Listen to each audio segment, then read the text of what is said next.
아버지, 마라나타, 주님 오시기를 간절히 사모하는 주의 백성들, 주여 우리가 이 약속의 말씀 잊지 아니하고 다시 오실 주님을 소망하며 우리의 믿음을 지켜나갈 수 있도록 하나님 함께해 주시옵소서. 이 시간 주님의 택하여 부르신 주의 백성들 한 명 한 명 이 자리에 불러주셔서 영광스러운 하나님을 예배하게 하심을 감사합니다. 하나님, 이 시간 우리 온 마음을 다해 주님 앞에 예배하기를 원하오니 우리 한 사람 한 사람 드리는 이 예배를 기뻐 받으시고 하나님 예배하신 주의 은혜를 내려 주시옵소서. 감사드리며 우리 죄에서 구원하신 예수 그리스도의 이름으로 기도하였습니다. 아멘.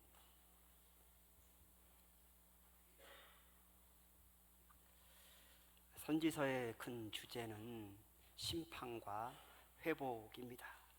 이사야서가 분량이 많은데요, 이사야서를 크게 두 번으로 구분하면은 1장부터 39장까지가 이스라엘과 열방에 대한 심판에 대해서 말씀하고 있고요, 40장에서 66장까지가 이스라엘의 회복에 대해서 말씀합니다. 우리가 오늘 살펴볼 이사야 43장은 후반부로서 이스라엘을 회복하실 것을 우리에게 말씀하고 있습니다. 여러분, 공의의 하나님은 우리의 죄악을 반드시 심판하십니다. 하지만 심판으로 끝나는 것이 아닙니다. 회복하실 것을 우리에게 분명히 약속하고 있습니다. 진노 중에서라도 우리 반드시 회복시키실 것을 약속하고 있습니다. 우리 말씀을 살펴보면서 하나님이 어떤 분이신지 우리가 분명히 알고 그 하나님이 베푸시는 은혜를 경험하는 우리 모두가 다 될 수 있기를 간절히 원합니다. 오늘 말씀은 우리에게 우리의 믿음이 하나님이 창조주이심에 근거해야 함을 우리에게 분명히 말씀하고 있습니다. 이스라엘을 심판에서 회복하신 하나님은 어떤 분이십니까? 이사야서 43장 1절 말씀을 함께 읽겠습니다. 야곱아, 너를 창조하신 여호와께서 지금 말씀하시느니라. 이스라엘아, 너를 지으신 이가 말씀하시니라. 너는 두려워하지 말라. 내가 너를 구속하였고 내가 너를 지명하여 불렀나니 너는 내 것이라. 아멘. 이스라엘을 회복하시는 하나님은 이스라엘을 창조하신 분이라고 우리에게 분명히 말씀합니다. 왜 하나님은 이스라엘 백성들을 향해서 내가 너를 창조했다고 이렇게 말씀하고 있을까요? 성도 여러분, 창조는 하나님만이 하실 수 있는 고유한 능력입니다. 무에서 유를 만드실 수 있는 분은 오직 하나님 한 분뿐이십니다. 여러분, 이스라엘이란 나라가 어떻게 만들어졌습니까? 창조주 하나님께서 창세 전에 이스라엘이라는 한 나라를 만드시기로 계획하셨습니다. 왜요? 그 이스라엘을 통해서 온 열방 하나님이 누구신지를 알려주시려고 말입니다. 그래서 갈대아 우르에 사는 한 사람 아브라함을 택하여 부르십니다. 그리고 약속하시죠. 내가 너로 큰 민족을 이루고 내게 복을 주어 내 이름을 창대하게 할 것이다. 자식 하나 없는 아브라함에게 이 약속은 어떻게 보면 너무 황당한 말씀이 아닐 수 없습니다. 그런데도 아브라함은 이 황당해 보이는 이 말씀을 붙듭니다. 믿습니다. 이런 그에게 하나님은 25년 만에 약속대로 약속하신 아들 이삭을 주십니다. 바랄 수 없는 중에 바라고 믿었던 아브라함의 기적처럼 아들 이삭을 주신 것입니다. 아브라함의 아들 이삭은 쌍둥이 형제 에서와 야곱을 낳습니다. 하지만 하나님은 이 둘 중에서 에서가 아니라 야곱을 택하십니다. 그리고 야곱이 이스라엘의 12지파로 세우시죠. 여기서 끝나지 않습니다. 형제들의 시기로 원래는 죽이려고 했죠. 근데 그 형제들의 시기로 애굽에 팔려간 요셉을 통해서 야곱의 가족을 기근해서 구원해 주십니다. 애굽으로 이주한 이 야곱의 가족은 고작 70명 뿐이었어요. 그런데 400년이 지났을 때 이 70명의 야곱의 후손들이 200만 명이 되는 한 민족을 이루게 됩니다. 이들이 바로 아브라함에게 약속하신 한 민족인 이스라엘입니다. 하나님은 애굽에 살고 있던 이 야곱의 후손들을 때가 되자, 하나님이 정확한 시간이 때가 되자 모세를 통해서 출애굽 시키십니다. 그리고 광야 혹독한 그 40년을 거쳐서 아브라함과 이삭과 야곱에게 약속하신 가나안 땅에 들어가게 하십니다. 여러분, 이렇게 이스라엘이라는 나라가 세워지는 과정을 보십시오. 아브라함이라는 한 사람을부터 시작되어서 이스라엘이라는 한 민족이 되기까지 창조주 하나님이란 존재가 없이는 도저히 설명이 안 됩니다. 이렇게 이스라엘은 창조주 하나님으로부터 시작된 것입니다. 그러기에 창조주 하나님을 모르고서는 이스라엘에 대해서 도저히 말할 수가 없는 거예요. 창조주 하나님을 모르는 것은 곧 자신의 근원을 모르는 것과 같은 것이죠. 창조주 하나님을 모르는데 어떻게 자신이 누구이며 어디서부터 왔는지 도무지 알 수 없는 것이죠. 성도 여러분, 이 이스라엘의 하나님은 저와 여러분, 우리 모두를 창조하신 창조주 하나님을 믿으시기를 바랍니다. 여러분, 우리의 믿음은 하나님이 창조주시라는 것에 근거합니다. 이것이 흔들리면 우리 믿음이 뿌리채 흔들리는 거예요. 그래서 이 세상은 진화론이라는 말도 안 되는 이 가설을 내세워서 하나님이 창조주시라는 것을 믿지 못하게 하는 겁니다. 우리 자녀들을 말이죠.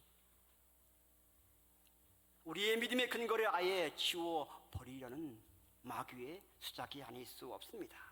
그렇다고 성경의 진리가 변하지 않습니다. 성도 여러분, 하나님이 창조주시라는 것은 부인할 수 없는 사실이며 진리입니다. 이 믿음 안에 거함으로 창조주 하나님이 주시는 그 풍성한 은혜를 누리는 저와 여러분 될 수 있기를 간절히 소망합니다. 그렇다면 우리 창조하신 하나님은 우리에게 어떤 일을 행하셨습니까? 오늘 이 말씀에 보면은 창조주 하나님은 우리를 구속하셨고 우리를 지명하여 불렀다고 이렇게 말씀합니다. 43장 1절 하반절에 보시면은 너는 두려워하지 말라.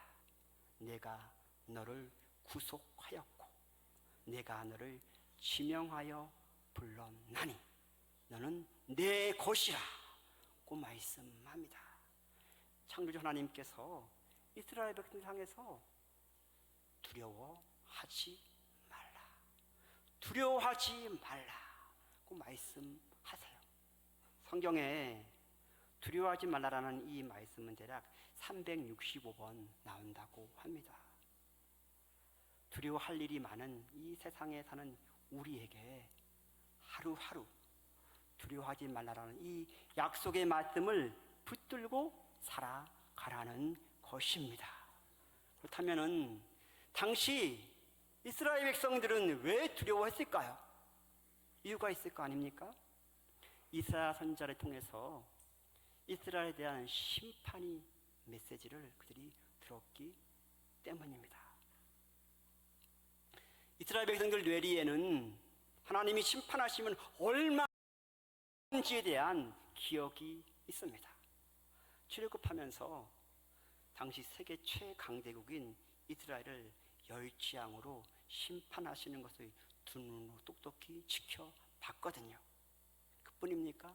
자신들은 그 홍해를 마른 땅처럼 건넜는데 그들을 따라오던 애굽의 전차 그 홍해 바다에 수상시키는 것을 봤거든요.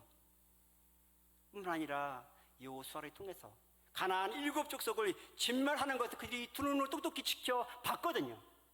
그런데 그런 하나님이 택한 민족인 자신들을 심판한다고 말씀하니까 얼마나 무섭고 두려웠겠습니까?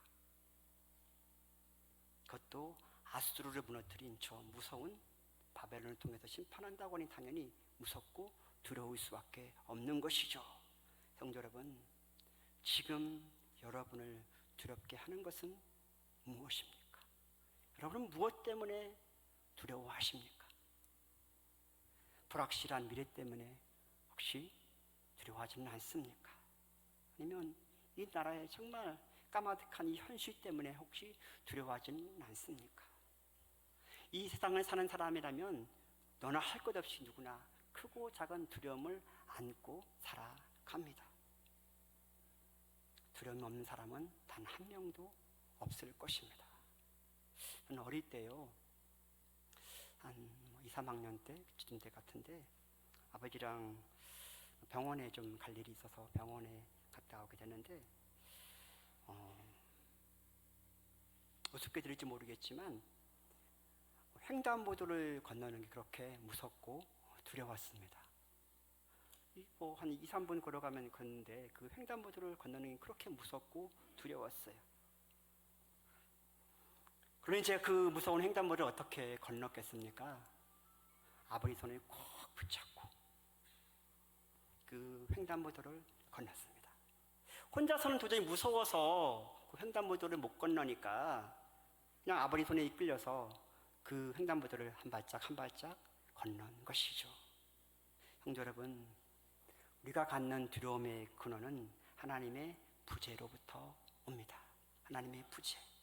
하나님이 없는 것이죠. 하나님을 잃어버린 것입니다.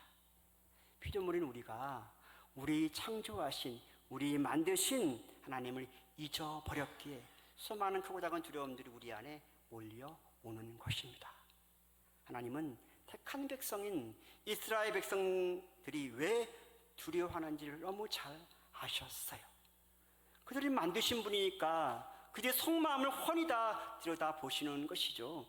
그래서 두려움에 떨고 있는 그들에게 찾아가셔서, 그들에게 다가가셔서 이렇게 말씀하십니다. 야곱아, 이스라엘아, 두려워하지 말라. 야곱아, 이스라엘아, 두려워하지 말라. 이사야서 41장 10절은 이스라엘을 향해서 이렇게 말씀하십니다. 함께 이 말씀 읽어보겠습니다. 두려워하지 말라, 내가 너와 함께 함이니라. 놀라지 말라, 나는 내 하나님, 내가 너를 굳세게 하리라. 참으로 나를 도와주리라. 참으로 나의 의로운 오른손으로 너를 붙들리라. 아멘. 여러분, 두려움은요, 우리가 천국 가는 그날까지 우리를 따라다닐 것입니다. 그러나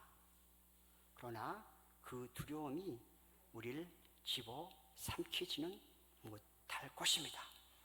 왜요? 천지 만물을 창조하신 하나님께서 저와 여러분, 우리 모두와 함께 하실 것이기 때문입니다. 그 하나님이 우리에게 말씀하십니다.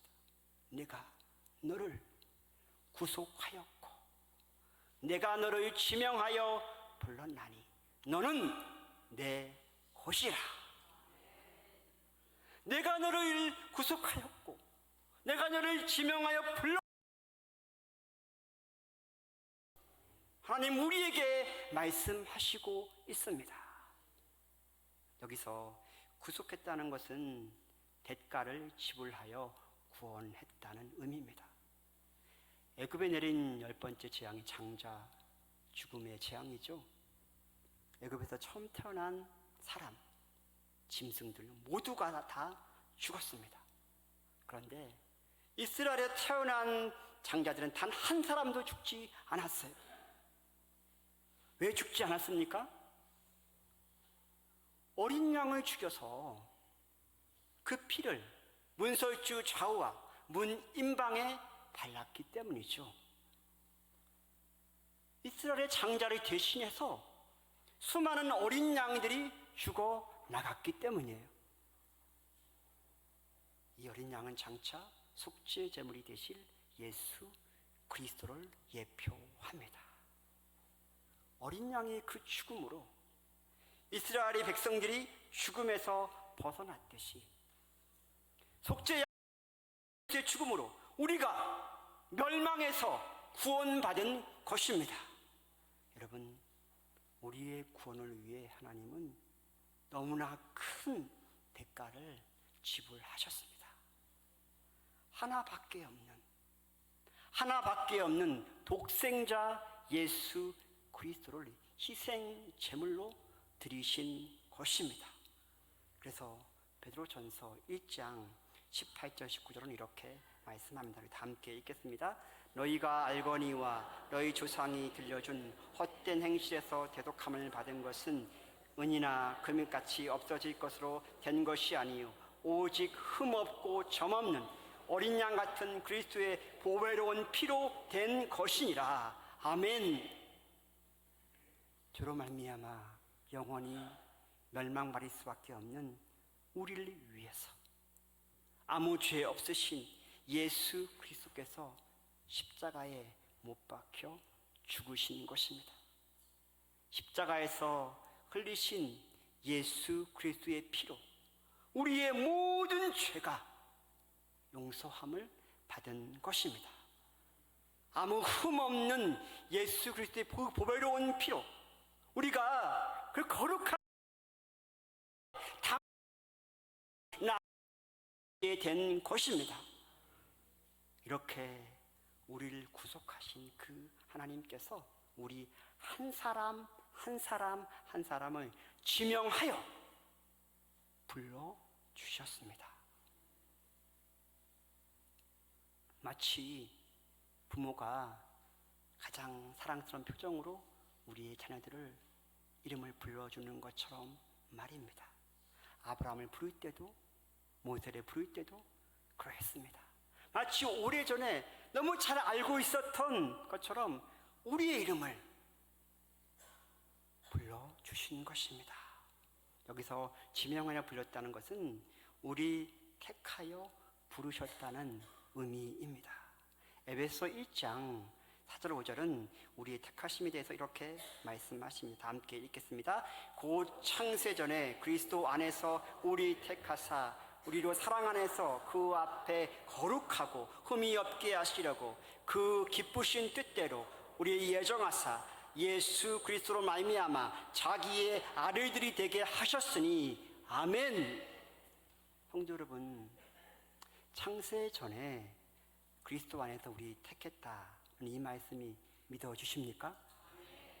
정말 믿어주십니까? 여러분, 이 말씀은요 너무나 실로 엄청난 말씀입니다. 이 세상이 만들어지기도 전에 그 시점이 언제인지 정확히 모릅니다. 정확히 말하면 영원 전에 하나님께서 저와 를 택하셨다는 것입니다. 하나님이 창조주이신 것이 믿어지면 그 하나님께서 영원 전에 우리가 기억할 수 없는 그 영원 전에 우리 택하셨다는 것 또한 믿을 수 있는 것입니다. 창조주 하나님이라면 충분히 가능한 일이기 때문이죠. 옆에 있는 분들을 바라보시겠습니까? 옆에 있는 분을 바라보시면서 이렇게 얘기해 주세요. 저는 영원 전에 택함 받은 사람입니다. 또 얘기해 주세요. 당신은 영원 전에 택함 받은 사람입니다.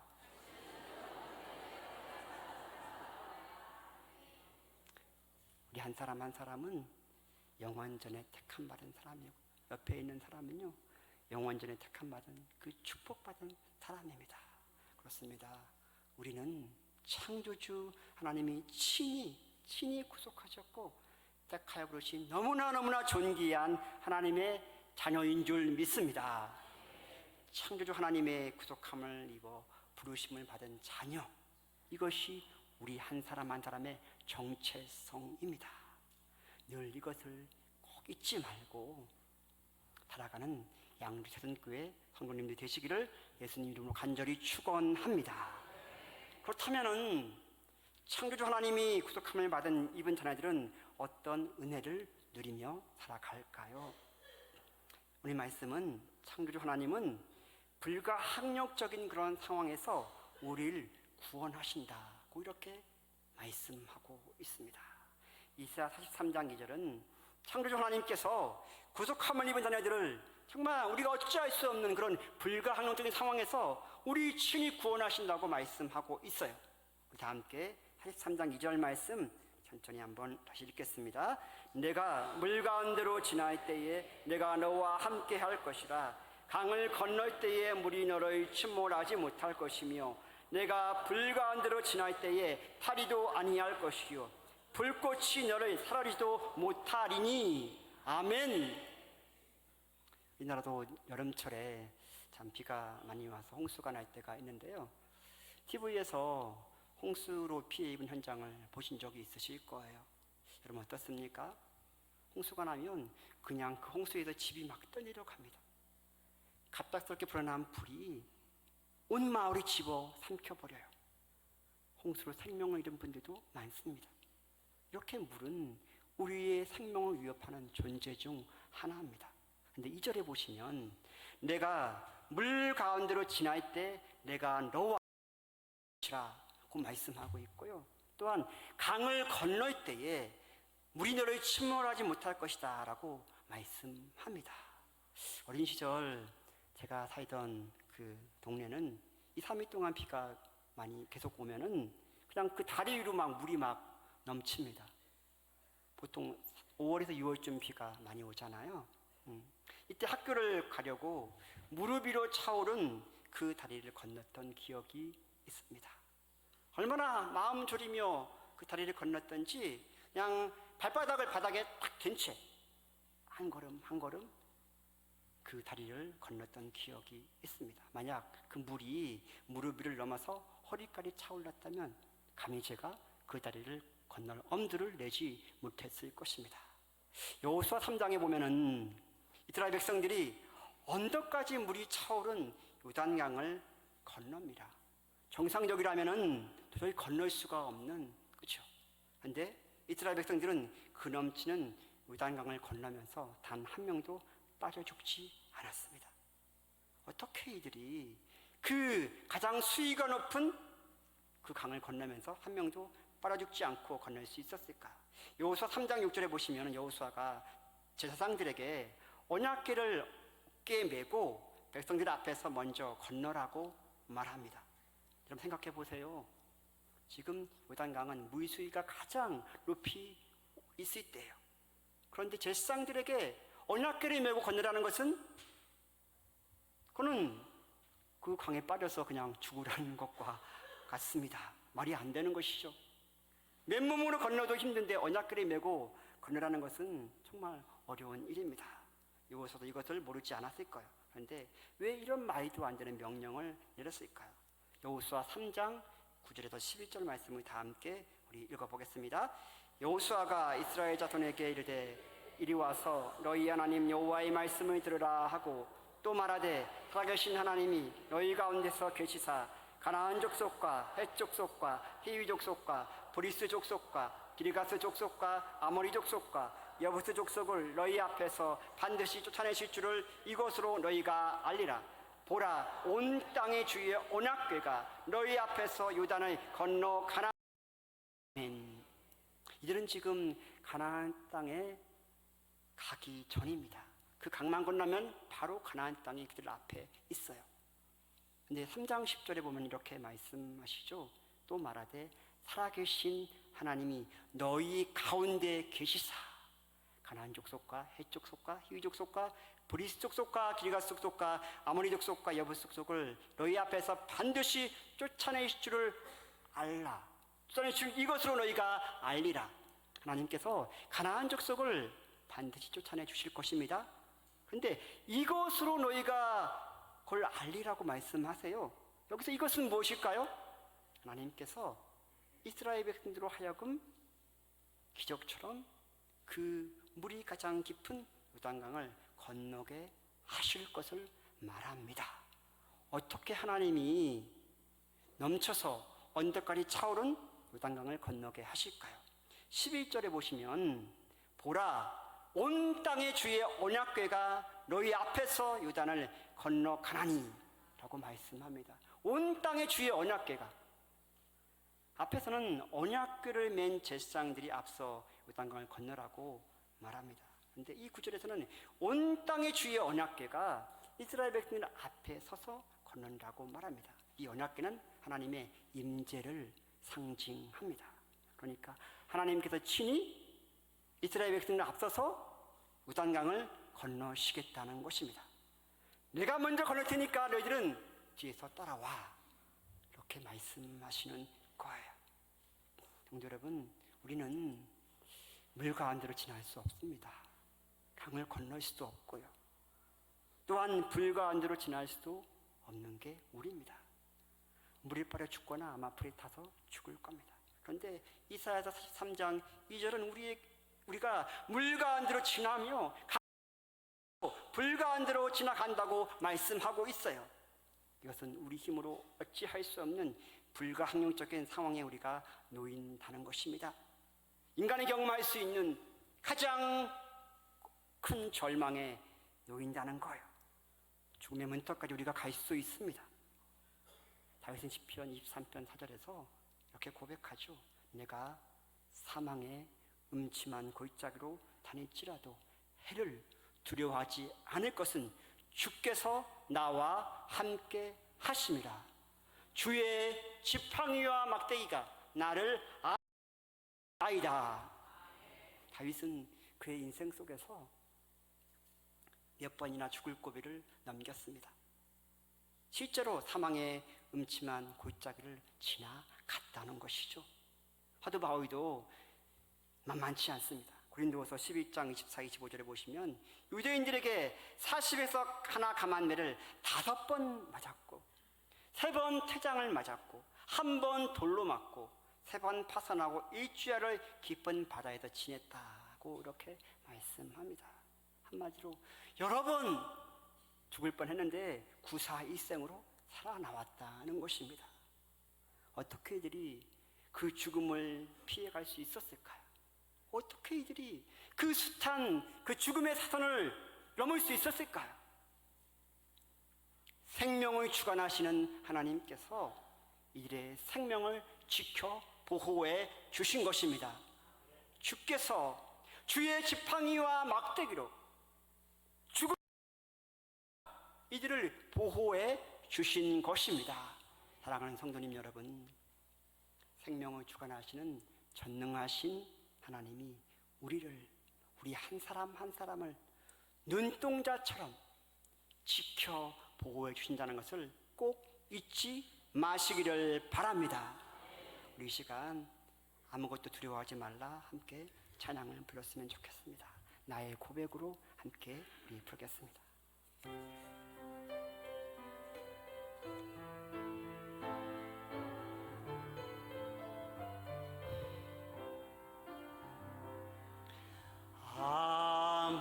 아무것도 두려워 말라.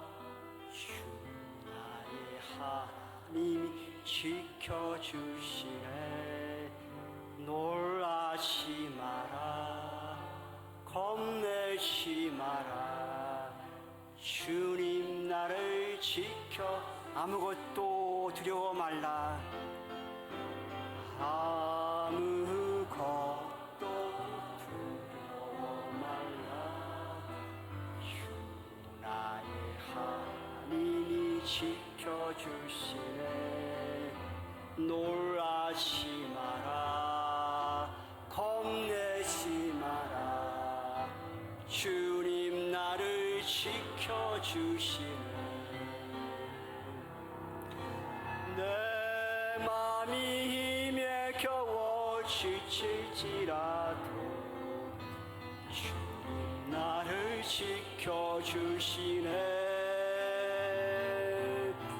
세상에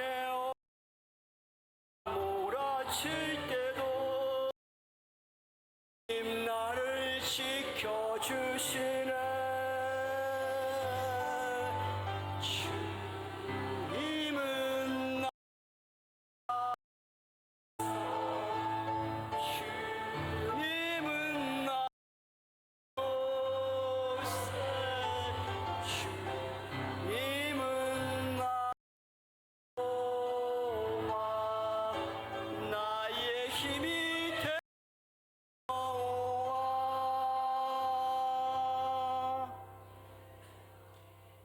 사랑하는 성도 여러분, 사망이나 생명이나 천사들이나 권세자들이나 현재일이나 장래일이나 능력이나 높음이나 다른 어떤 피조물이라도 우리 주 예수 그리스도 안에 있는 하나님의 사랑에서 우리를 결코 끊을 수 없습니다.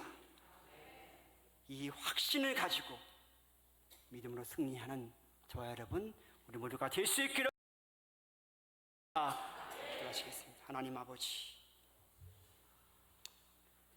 예수님 믿지 않았다면 지옥 자식이 될 수밖에 없는 저희들을 긍휼히 여기사 하나밖에 없는 주 예수 그리스도를 십자가에 못 박히심으로 멸망받을 수밖에 없는 우리를 구원하시고 영생을 주심을 감사합니다.